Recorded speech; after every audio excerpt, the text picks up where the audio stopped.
Hola a todos, bienvenidos a la clase de español de Huchan. Soy Pablo y voy a ser vuestro profesor de español. Hola chicos, buenos días o buenas tardes, buenas noches, depende de cuándo os pongáis a estudiar español. Estamos aquí trabajando en este curso de DLC1. Yo soy Pablo, Pablo Encinas, creo que ya me conocéis si habéis estado practicando anteriormente en este curso, en los modelos de examen, en la parte oral, pero bueno, si no, pues me presento brevemente. Os voy a ayudar con la parte correspondiente a la escritura, a la parte de la escritura. Bueno, como hemos hecho en otras ocasiones, ya me conocéis, voy a empezar haciendo un breve repaso, un breve resumen de lo que consiste esta prueba y de los requisitos que se espera de vosotros.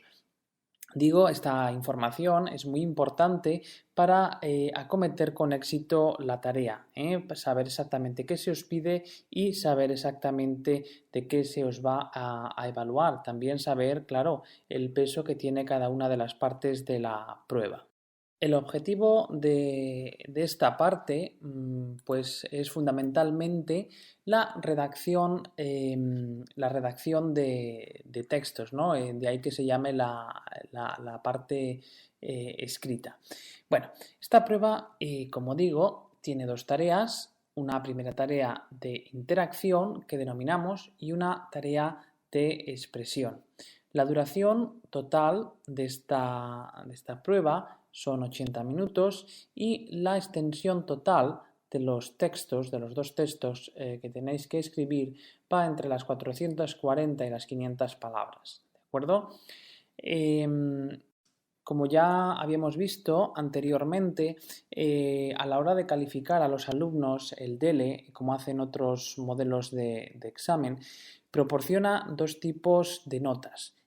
Una nota que se denomina holística y una que se denomina analítica. La holística lo que trata de ver es cómo has sido tú capaz de cumplir los requisitos o las funciones comunicativas que se te pedía en esa tarea. Y la analítica lo que hace es ir al detalle, ir a analizar. De ahí que se llame analítica, analiza tu gramática, analiza tu vocabulario, tu conocimiento, tu bagaje léxico-pragmático y lo analiza de manera detallada. ¿De acuerdo? La calificación holística es el 40% de la nota final y la analítica representa el 60%. ¿De acuerdo? Vale. En la calificación analítica, las dos tareas se ponderan de la siguiente manera, es decir, las dos tareas se evalúan de la siguiente manera. Damos un 60% a la tarea número 1 y un 40% a la tarea número 2, porque la tarea número 1 es probablemente o se considera probablemente más difícil. Se considera más difícil. Vale, pues vamos a empezar ya a ver un poco la tarea número 1 y la tarea número 2, en qué consisten de manera general, y después, una vez visto esto, analizaremos distintas estrategias, distintos sistemas de afrontar esta prueba. La tarea número 1, como ya había dicho previamente, es siempre una conferencia, un discurso, una presentación a partir del cual el alumno, en este caso tú, vas a tener que hacer un resumen, vas a tener que argumentar un resumen a partir de lo que se diga en esta presentación. El texto que tú tienes que escribir es de naturaleza expositiva o argumentativa y lo haces a partir de la exposición de las ideas principales. Ideas principales que vas a exponer de una forma muy clarita, de una forma detallada y con una estructura lógica.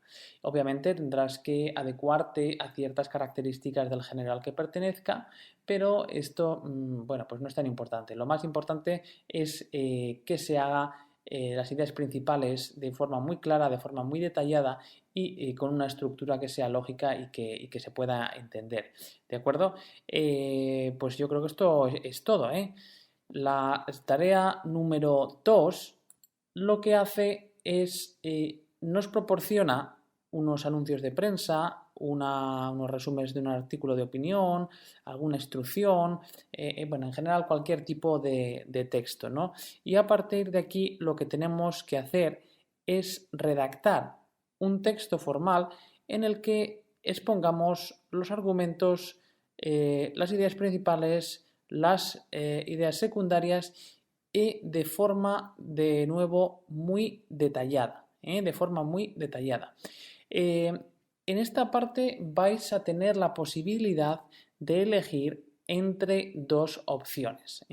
Tenéis la opción A y la opción B. De ahí que, claro, al ser posible elegir, pues la nota que os vais a llevar va a ser de menor importancia. Ya habíamos visto que son 60 y 40% en la escala analítica para la tarea 1 y para la tarea 2 de esta parte. Entonces, claro, el hecho de poder elegir lo convierte en más fácil y por tanto vale menos. Pero bueno, no por ello es menos importante.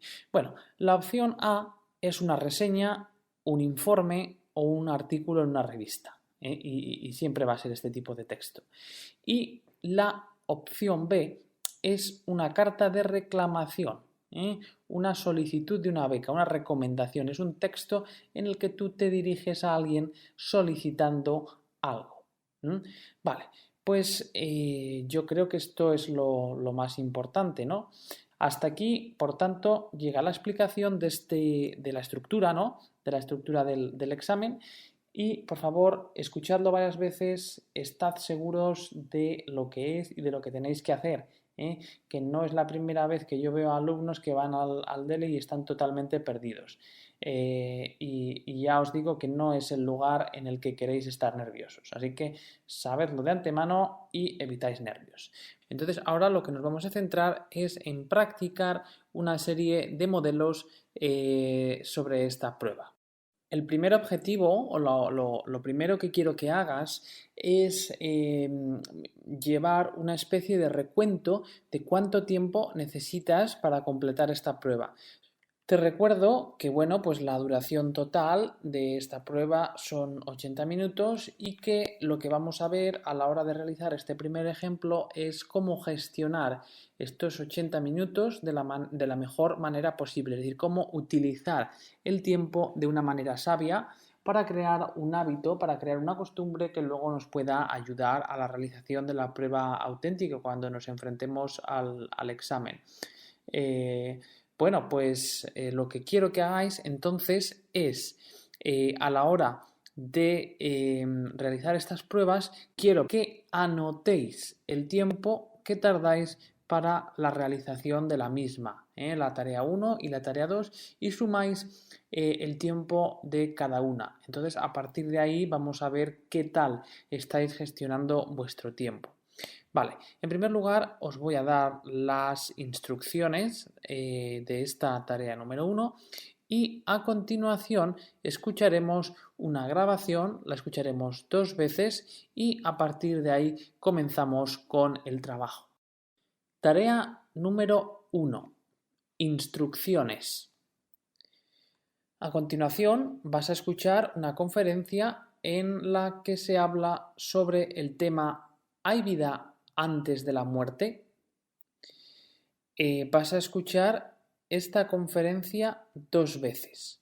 Durante la audición, mientras estás escuchando la conferencia, podrás tomar notas y después tendrás que redactar un texto de carácter argumentativo en el que se recojan los puntos principales y se exprese de una forma justificada tu punto de vista. Este es el objetivo. Tú escuchas la conferencia, mientras escuchas la conferencia, tomas notas, ideas, palabras, como ya habíamos hecho. ¿Os acordáis que yo os decía, mira, esta prueba es una prueba de lectura, pero escuchadme y practicad esta competencia de la audición? Pues bueno, pues esa práctica que hicimos anteriormente os va a seros muy útil porque es exactamente lo mismo. Vamos a escuchar una pequeña conferencia, 5 minutos y medio, 6 minutos más o menos suele durar, en la que tenéis que tomar notas, ideas principales, ideas secundarias, palabras que no conozcáis, palabras que conozcáis pero que os pueden ser útil para realizar el resumen y exponer de manera justificada, argumentada vuestra opinión, lo mismo que habíamos hecho anteriormente. ¿De acuerdo? Vale, bueno, pues sin mayor dilación, ahora yo os dejo 10 minutitos. Estos 10 minutos, 12 minutos son más o menos los que vais a necesitar para escuchar en dos ocasiones la grabación que tenéis en este curso, se os proporciona también, y realizar la toma, la extracción de las ideas que acabo de mencionar. Luego, a continuación, pues vamos a verlo juntos.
Tarea 1. Instrucciones. A continuación, escuchará una conferencia en la que se habla del tema ¿Hay vida antes de la muerte? La escuchará 2 veces. Durante la audición podrá tomar notas. Después, redactará una argumentación en la que deberá recoger los puntos principales y expresar de forma justificada su punto de vista. Mujer, 43 años, funcionaria, casada, 2 hijos, vive en un piso alquilado en Madrid y conduce un coche de gama media. Con palabras grises como estas, solemos juzgar a las personas que nos rodean. Con poco más, no sabemos si esa mujer ama a su pareja o si se emociona con el canto del ruiseñor en las noches de verano. Menos aún, si es capaz de tocar la soledad que alberga el alma de las personas o si sueña con un refugio invisible en lo alto de una montaña. Las palabras con las que medimos a las personas dibujan un perfil social y económico que las hunden en el anonimato de las estadísticas. Son datos que no cantan, no bailan, no sueñan, no ríen, no dicen realmente nada que importe. Entonces, ¿por qué juzgamos y etiquetamos a los vivos en base a datos que podrían describir a personas que lamentablemente ya no están entre nosotros? La evolución nos ha dotado de un cerebro para sentir y para pensar, un órgano asombroso que crea, ama y sueña. Pero somos imperfectos. Al cerebro humano le lastra el miedo. Programado para sobrevivir, observa desde su caja negra los peligros que le acechan.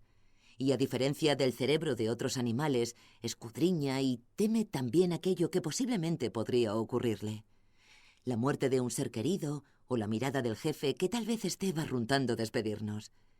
Atrincherado en su miedo a no sobrevivir, el cerebro nos tiende trampas para aliviar su soledad, para probar de certeza su universo incierto y cambiante.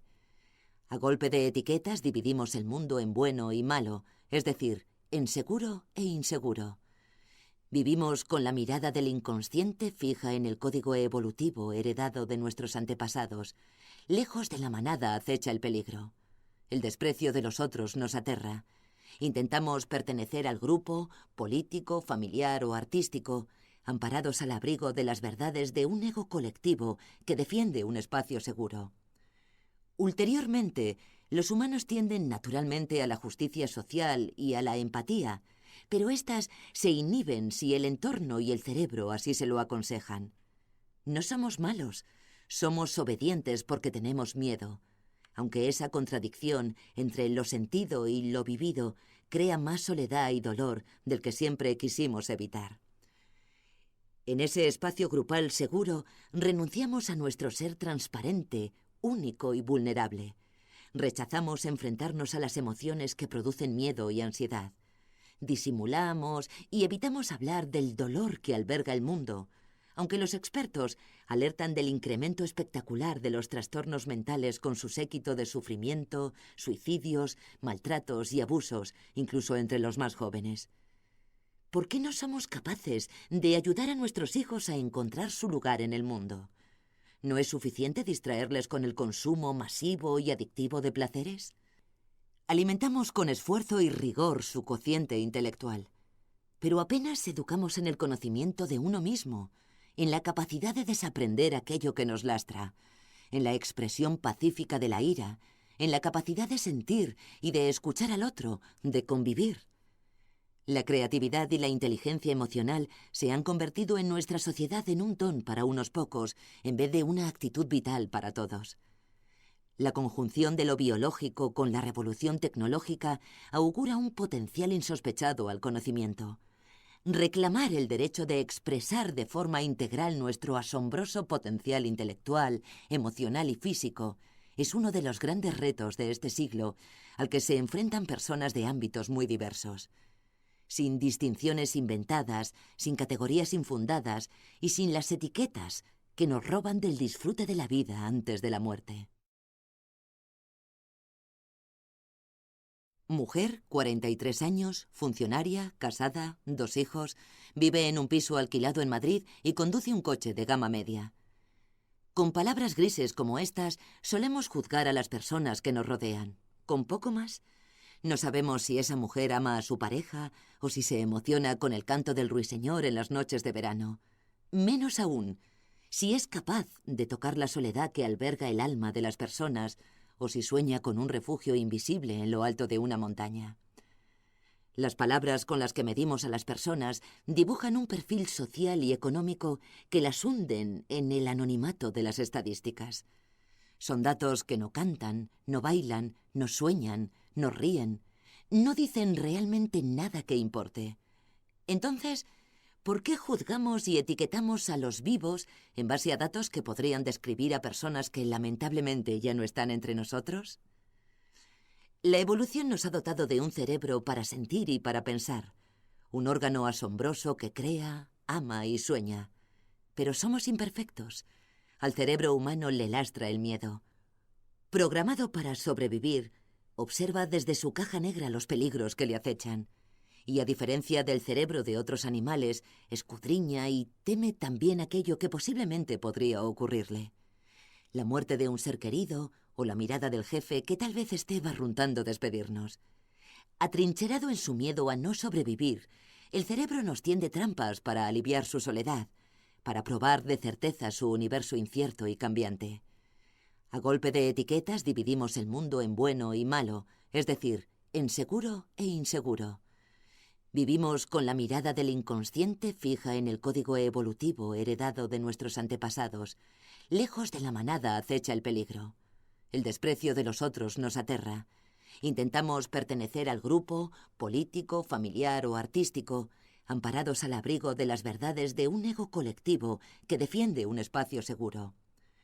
Ulteriormente, los humanos tienden naturalmente a la justicia social y a la empatía, pero éstas se inhiben si el entorno y el cerebro así se lo aconsejan. No somos malos, somos obedientes porque tenemos miedo, aunque esa contradicción entre lo sentido y lo vivido crea más soledad y dolor del que siempre quisimos evitar. En ese espacio grupal seguro renunciamos a nuestro ser transparente, único y vulnerable. Rechazamos enfrentarnos a las emociones que producen miedo y ansiedad. Disimulamos y evitamos hablar del dolor que alberga el mundo, aunque los expertos alertan del incremento espectacular de los trastornos mentales con su séquito de sufrimiento, suicidios, maltratos y abusos, incluso entre los más jóvenes. ¿Por qué no somos capaces de ayudar a nuestros hijos a encontrar su lugar en el mundo? ¿No es suficiente distraerles con el consumo masivo y adictivo de placeres?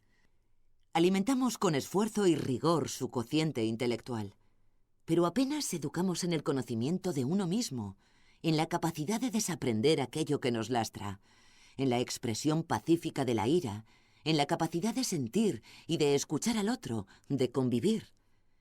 La creatividad y la inteligencia emocional se han convertido en nuestra sociedad en un don para unos pocos, en vez de una actitud vital para todos. La conjunción de lo biológico con la revolución tecnológica augura un potencial insospechado al conocimiento. Reclamar el derecho de expresar de forma integral nuestro asombroso potencial intelectual, emocional y físico es uno de los grandes retos de este siglo al que se enfrentan personas de ámbitos muy diversos. Sin distinciones inventadas, sin categorías infundadas y sin las etiquetas que nos roban del disfrute de la vida antes de la muerte.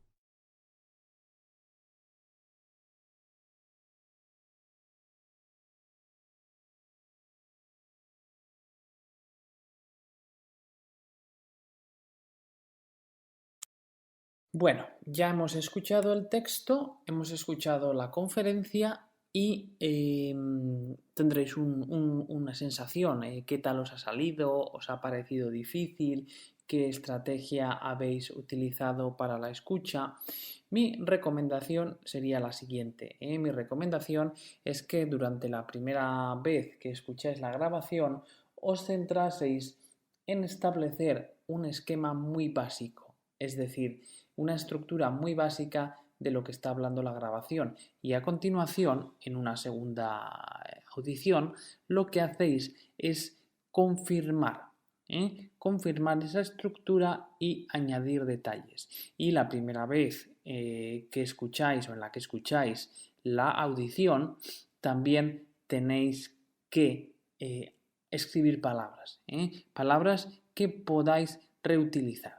Bueno, pues una vez que hemos visto esta pequeña técnica, esta pequeña recomendación, vamos a pasar a resumir las ideas claves, las ideas secundarias y un poquitín la idea general de toda la conferencia de la que va el tema ¿no? O sea, el tema central que se trata en esta conferencia.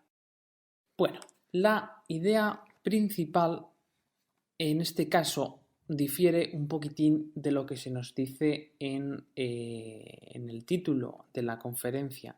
La idea principal es la capacidad del individuo de adaptarse a la sociedad desde el punto de vista psicológico, desde el punto de vista de las emociones. El texto o la audición, en este caso, habla un poco de la tendencia subconsciente, inconsciente que tiene nuestro cerebro a realizar determinadas valoraciones, determinados juicios sobre otras personas y la incapacidad que tiene nuestro cerebro de adaptarse a ciertas sensaciones, a ciertos sentimientos.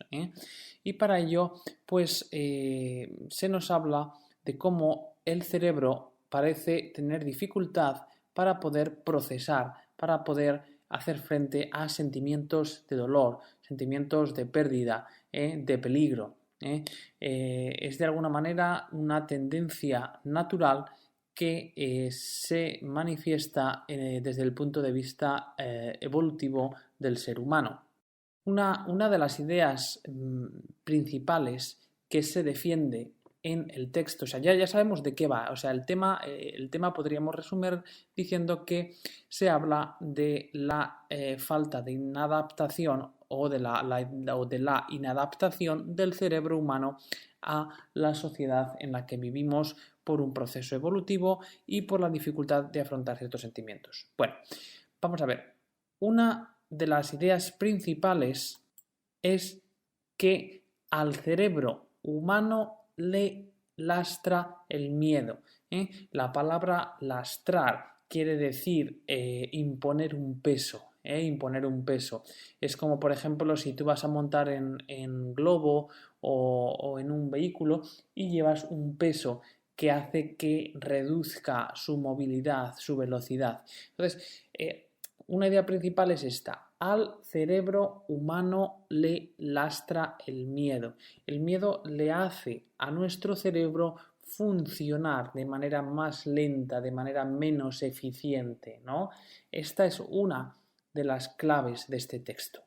Recordad que cuando hagáis la redacción no conviene divagar, no conviene meter palabras de relleno. Es muy importante reproducir con la mayor fidelidad posible las ideas principales y nuestro juicio, sin irnos por las ramas. Vale.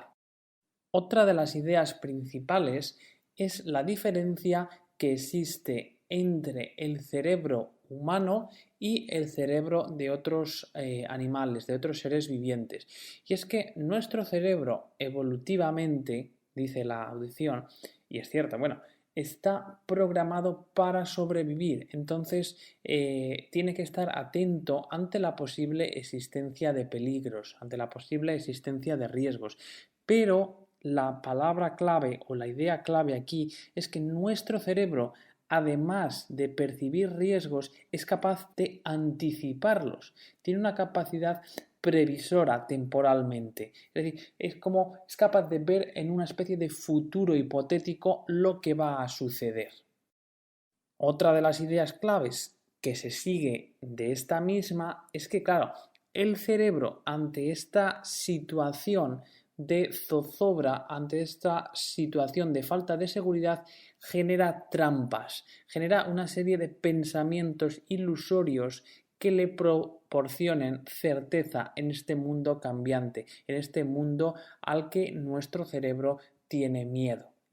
Entonces, esta es otra de las ideas principales. Recordad cómo, en la audición se os pone como ejemplo la idea de la muerte de un ser querido, la posibilidad, perdón, de la muerte de un ser querido, o también el hecho de que tu jefe te pueda despedir, que son pues dos posibles miedos que se pueden anticipar. Otra de las ideas claves que se resulta también o que sigue de esto que acabamos de decir es la tendencia de nuestro cerebro a dividir el mundo entre elementos positivos, elementos seguros y elementos inseguros. Claro, esto se aplica a todos los campos de la vida y dice, desde el punto de vista social, tendemos a ver como seguros la pertenencia a la manada, la pertenencia al grupo social. Y esto nos lleva a aceptar pensamientos, ideas que son comúnmente aceptados por el grupo social al que pertenecemos. De ahí que el individuo se aclimate, se integre en esa sociedad y acepte sus valores. Salirse de esta sociedad o divergir con los valores que el grupo social dominante defiende hace que nuestro cerebro pase a la zona del peligro, a la zona de lo negativo.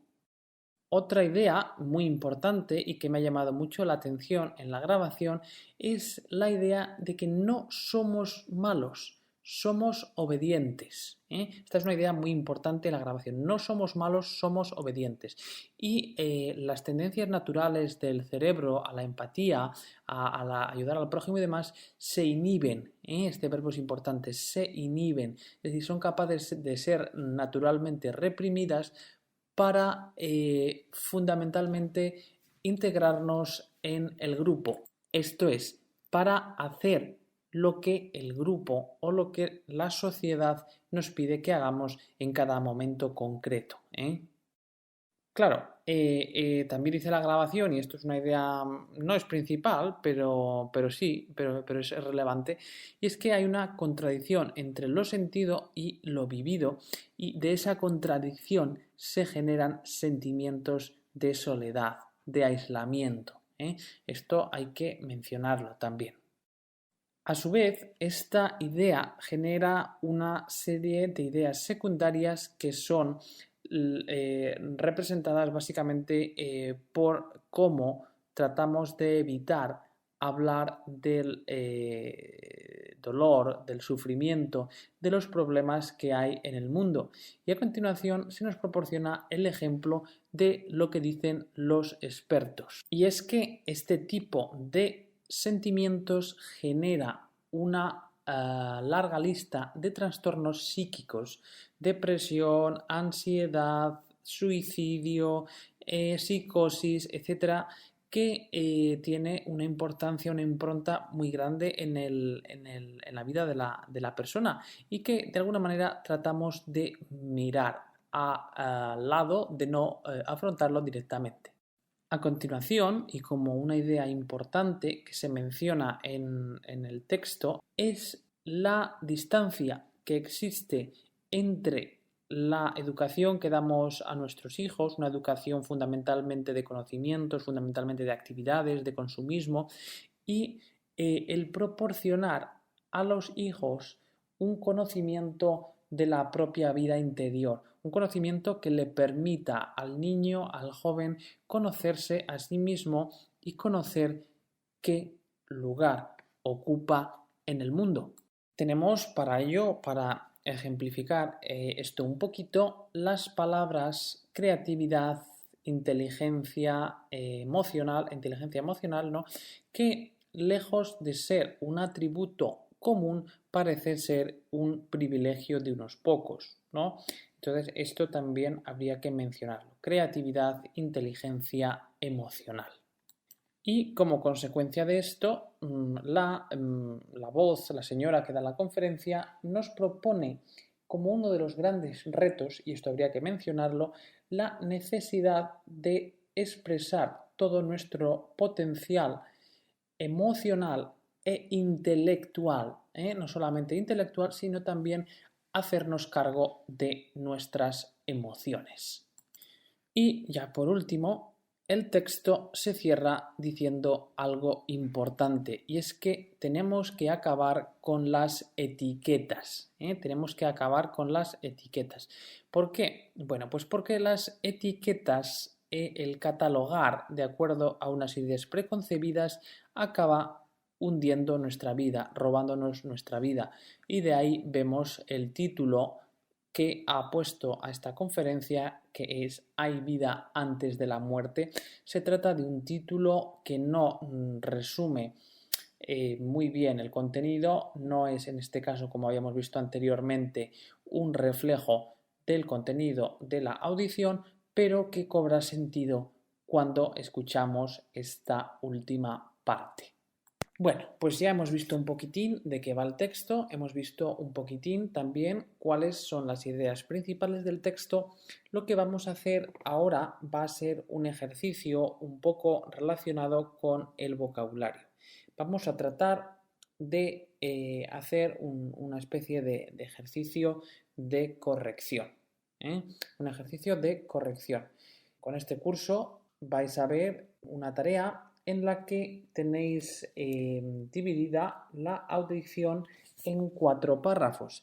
Y de estos 4 párrafos de la audición vais a ver que hay una serie de palabras. Esto imaginaos que hay un candidato, ¿no?, que estaba escuchando la conferencia y por cada uno de los párrafos, por cada uno de los momentos de la audición, ha copiado una serie de palabras que él consideraba o ella consideraba que eran palabras claves.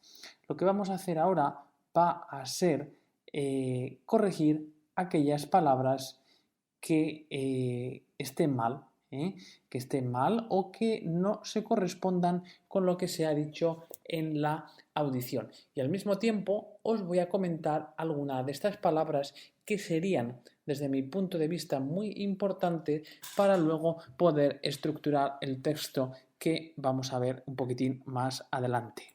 Lo que te recomiendo es que pares un momentín ahora la audición y que hagas una pequeña cruz sobre la palabra o palabras del párrafo 1, 2, 3, 4 que piensas que no se han dicho.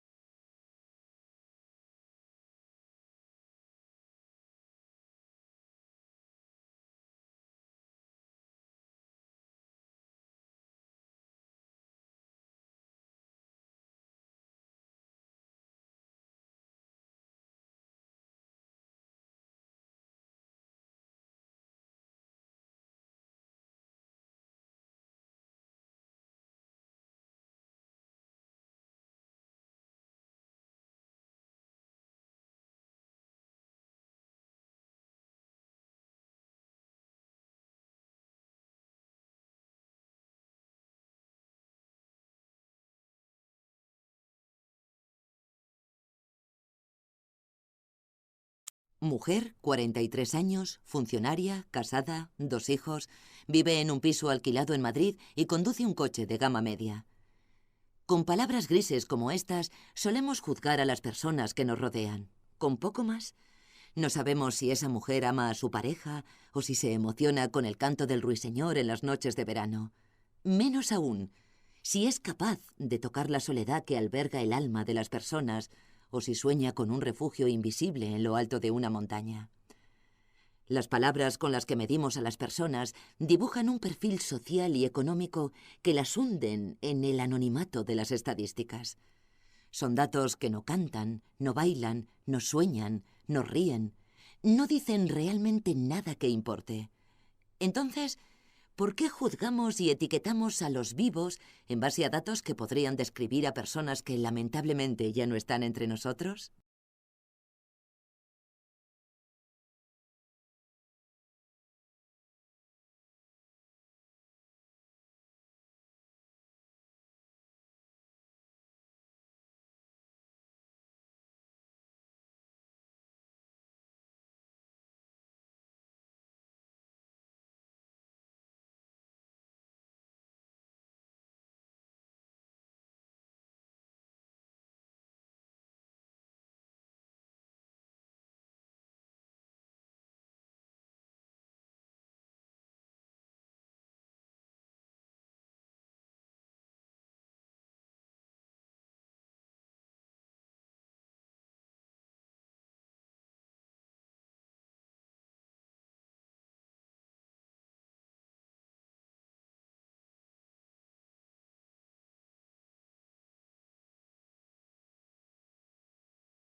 La evolución nos ha dotado de un cerebro para sentir y para pensar. Un órgano asombroso que crea, ama y sueña. Pero somos imperfectos. Al cerebro humano le lastra el miedo. Programado para sobrevivir, observa desde su caja negra los peligros que le acechan. Y a diferencia del cerebro de otros animales, escudriña y teme también aquello que posiblemente podría ocurrirle. La muerte de un ser querido o la mirada del jefe que tal vez esté barruntando despedirnos. Atrincherado en su miedo a no sobrevivir, el cerebro nos tiende trampas para aliviar su soledad, para probar de certeza su universo incierto y cambiante. A golpe de etiquetas dividimos el mundo en bueno y malo, es decir, en seguro e inseguro. Vivimos con la mirada del inconsciente fija en el código evolutivo heredado de nuestros antepasados. Lejos de la manada acecha el peligro. El desprecio de los otros nos aterra. Intentamos pertenecer al grupo, político, familiar o artístico, amparados al abrigo de las verdades de un ego colectivo que defiende un espacio seguro. Ulteriormente, los humanos tienden naturalmente a la justicia social y a la empatía, pero éstas se inhiben si el entorno y el cerebro así se lo aconsejan.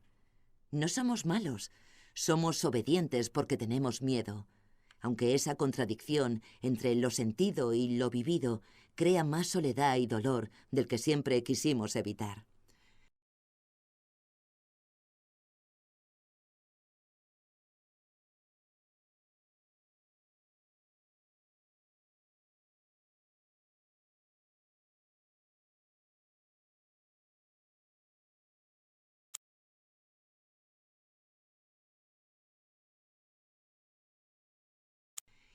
En ese espacio grupal seguro, renunciamos a nuestro ser transparente, único y vulnerable. Rechazamos enfrentarnos a las emociones que producen miedo y ansiedad. Disimulamos y evitamos hablar del dolor que alberga el mundo, aunque los expertos alertan del incremento espectacular de los trastornos mentales con su séquito de sufrimiento, suicidios, maltratos y abusos, incluso entre los más jóvenes. ¿Por qué no somos capaces de ayudar a nuestros hijos a encontrar su lugar en el mundo? ¿No es suficiente distraerles con el consumo masivo y adictivo de placeres?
Alimentamos con esfuerzo y rigor su cociente intelectual, pero apenas educamos en el conocimiento de uno mismo, en la capacidad de desaprender aquello que nos lastra, en la expresión pacífica de la ira, en la capacidad de sentir y de escuchar al otro, de convivir.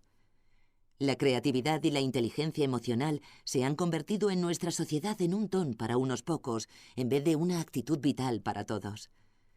La conjunción de lo biológico con la revolución tecnológica augura un potencial insospechado al conocimiento.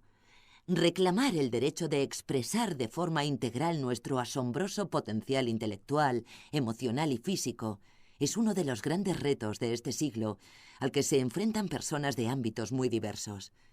Sin distinciones inventadas, sin categorías infundadas y sin las etiquetas que nos roban del disfrute de la vida antes de la muerte.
Vaya, que hay una cantidad de palabras aquí que están mal tomadas, que son muy considerables. Yo no os recomiendo tomar tantas, porque si tenéis un texto de 5 minutos y tenéis que hacer tantas palabras como las que están aquí, yo no os lo recomiendo. Pero sí os recomiendo alguna de las palabras que hay aquí porque son importantes para llevar a cabo la redacción. ¿De acuerdo? Tenemos la palabra medir, medimos, que es sinónima en este texto con la palabra etiquetar. Etiquetamos a las personas, etiquetamos las vivencias, etiquetamos todo. Y un adverbio, el adverbio lamentablemente, es un adverbio que lo podéis y lo debéis usar a la hora de describir los o las tendencias que desafortunadamente de forma natural nuestro cerebro tiende a llevar a cabo de forma automática. En el segundo párrafo tenemos las palabras escudriñar, escudriñar y temer. Escudriñar es una especie de buscar, una especie de búsqueda como realizando un filtro, una especie de escaneo, ¿no? Escudriñar y temer. Luego, otra expresión interesante es la idea de el código evolutivo. El código evolutivo es como el determinante evolutivo que determina, que condiciona al propio cerebro. Después, las palabras empatía y ser obedientes. Empatía es esa sensación de compartir el dolor o ponerse en el lugar del otro cuando éste está en una situación, diríamos, de sufrimiento y demás. Ser obedientes, ser obedientes. Luego la palabra contradicción. La palabra contradicción también habría que utilizarla al llevar a cabo la argumentación de este texto. Luego tenemos también sobrevivir, acechar. Los peligros nos acechan, los peligros nos acechan, los problemas, acechar, es como alguien que te siguiese muy de cerca, ¿no? Y el adjetivo imperfecto, la persona como un ser imperfecto, ¿de acuerdo? Vale, y en el párrafo número 3 tenemos el adjetivo grupal.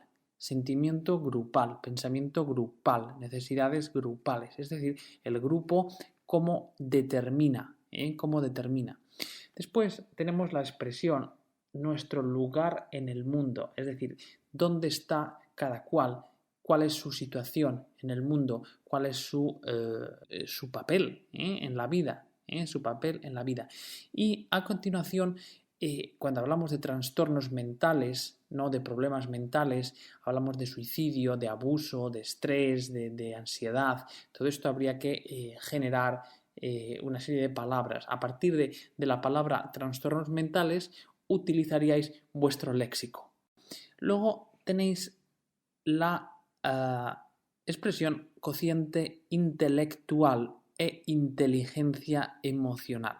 Son dos expresiones, son dos realidades psicológicas que yo mencionaría porque hacen referencia a algo central, a algo clave en este texto, en esta audición, y es la contradicción entre lo sentido y lo vivido.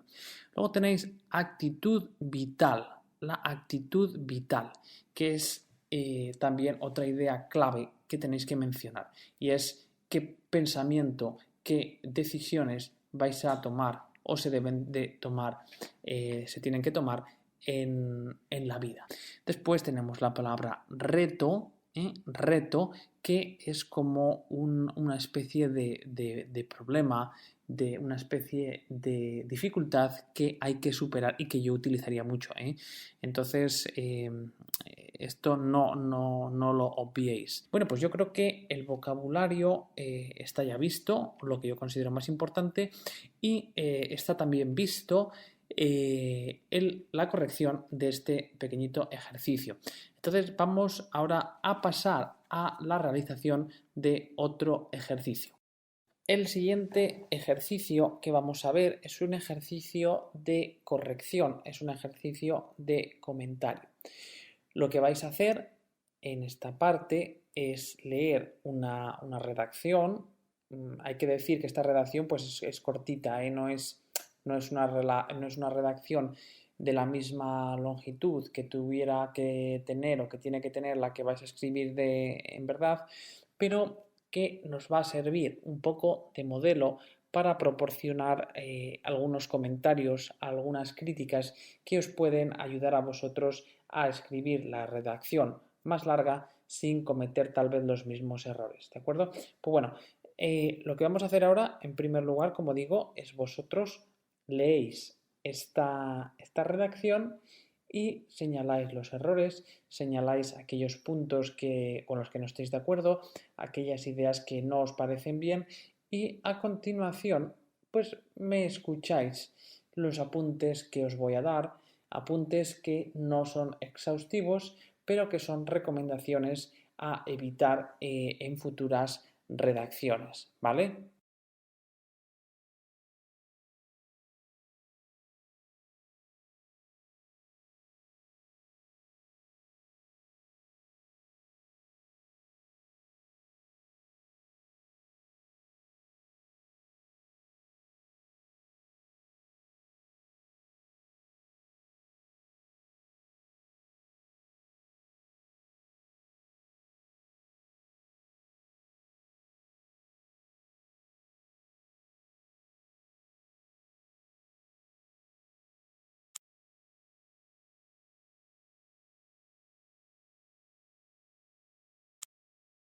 En primer lugar, hay que decir que este texto es un texto que está gramaticalmente, lingüísticamente, por debajo un poco de lo que sería el nivel C1, porque es un texto en el que se observan muchos errores. Podríamos decir en este caso que es un estudiante italiano o italiana que está transfiriendo de su lengua materna muchos errores. Entonces habría que intentar evitar eso.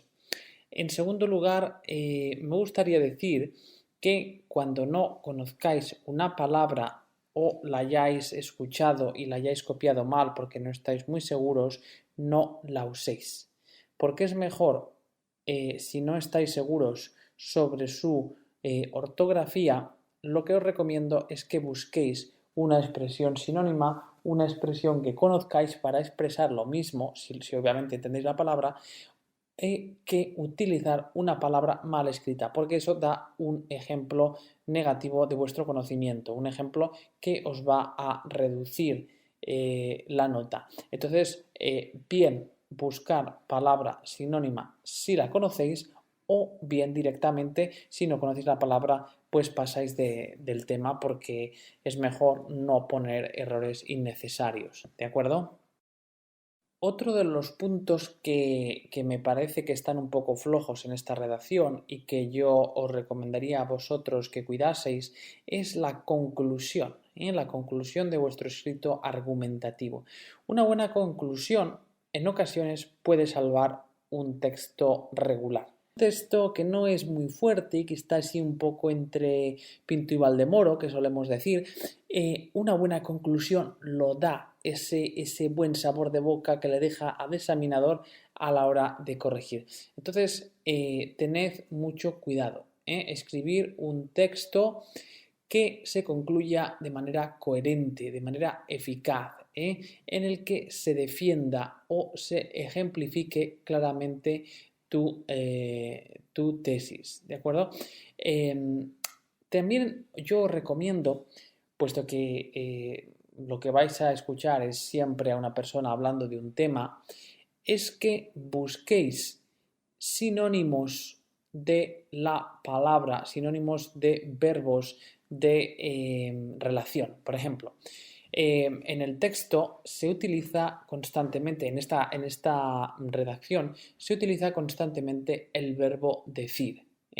La señora dice que, la señora dice que tal, la señora dice que tal. Yo os recomiendo una serie de palabras que os las voy a leer ahora, ya las conocéis, la mayoría de ellas, pero que yo os recomiendo que memoricéis y las utilicéis en la escritura de esta parte porque son necesarias. Por ejemplo, comentar, comentar, añadir, manifestar, alegar, comentar, añadir, manifestar, alegar, decir, narrar, presentar, argumentar. Todos estos verbos que os acabo de dar ahora, yo, si he ido un poco más rápido, pues bueno, pausáis la grabación, me escucháis otra vez y los apuntáis. Estos verbos, digo, son muy importantes. ¿Por qué? Porque siempre vais a escuchar a una persona hablando de algo, diciendo algo o sobre alguien. Entonces, quiero decir, es que fulanito, es que el presentador, es que dice que. Y utilizar muchas veces el dice que no es demasiado elegante. Ya os digo, en esta parte lo que queremos hacer es impresionar al examinador. Y si no hemos hecho una redacción muy buena, tenemos dos formas de impresionar. Una es con una conclusión adecuada y otra es con un vocabulario variado, un vocabulario, un léxico rico, ¿no? Entonces, aprendeos de memoria este tipo de palabras, este tipo de sinónimos que sabéis que independientemente del contenido de la audición las vais a utilizar sí o sí. Bueno, pues yo creo que nada más. Yo creo que ya hemos terminado esta parte.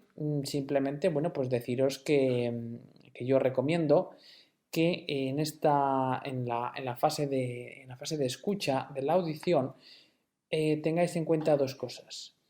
Primera vez que escucháis la audición, fijaos solo en ideas claves, muy, muy claves, ideas principales y en palabras.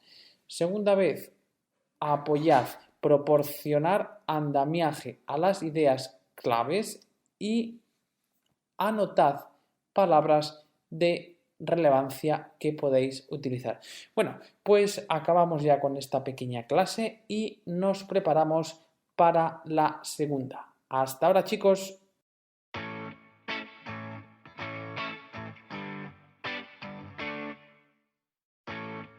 Las noticias